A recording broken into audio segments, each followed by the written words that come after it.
To do metal magic, all you need to do is get a piece of card and you need your rubber stamp, your clear ink again, and obviously the metal magic. Now metal magic is an ultra thick embossing powder which enables you to give texture to your projects, but also enables you to make metal embellishments which are acid free, which you can use for scrapbooking as well as your card projects. Now to start off with, you do need to put your clear ink onto your card. So all I'm doing is remembering the size of my stamp. The size of the stamp tells you how much ink to put on. And then you take your metal magic and you simply sprinkle it on. Now what I always recommend is get a separate piece of sheet to actually put underneath to catch the metal magic, because like print magic, you need to make sure you tip the excess off. So let's put a bit more on there, tip it off again, and that's the first layer. Now you will also need to use your heat tool again. And once again, I always heat from the back, which enables me to get all the heat that I need in the right areas. So I'm going to start at one side and slowly move across. It'll take a few seconds to start to melt, but once it's gone, you can actually see how it actually really brings metal to life. There we go. And all you need to do is move your piece of paper and also your heat tool to get the right areas melted.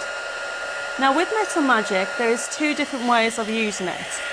For today, we're going to use it with the rubber stamps, but you could use it with your punches, and simply all you would need to do is just punch out your shapes. For using with your rubber stamps, what you need to do is once you've actually put your first layer on, you're going to take your ink again and put it on top. And this will make sure you have an even covering. Then I'm going to get my metal magic again, put the powder on top. Remember, tip off the excess. I'm just going to put that to one side. And then you're going to be ready to actually put your stamp into that when it's melted. So at this point, make sure you have your stamp ready. Now talking about stamps, what I'm using is just a clear stamp which is on an acrylic block. If you have a mounted stamp, they work the same. And all you need to remember is if it's a small stamp, always have another one in the corner to give you the balance, to enable you to stop the rocking effect.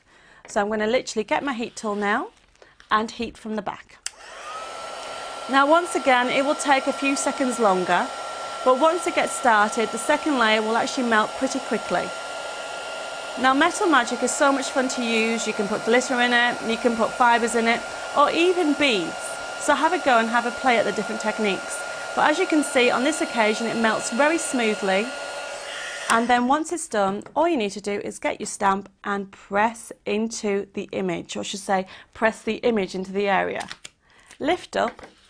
And as you can see, look at that. It's actually melted correctly, and you can actually see you can actually make your own metal embellishments. And the other thing to remember is you can take any scissors, whether they're fancy edge or standard, and cut it out, and it'll look like a metal shape. And that's how easy metal magic is to use. Remember, try different techniques, and most of all, have a play, and you'll find that you'll have lots of fun.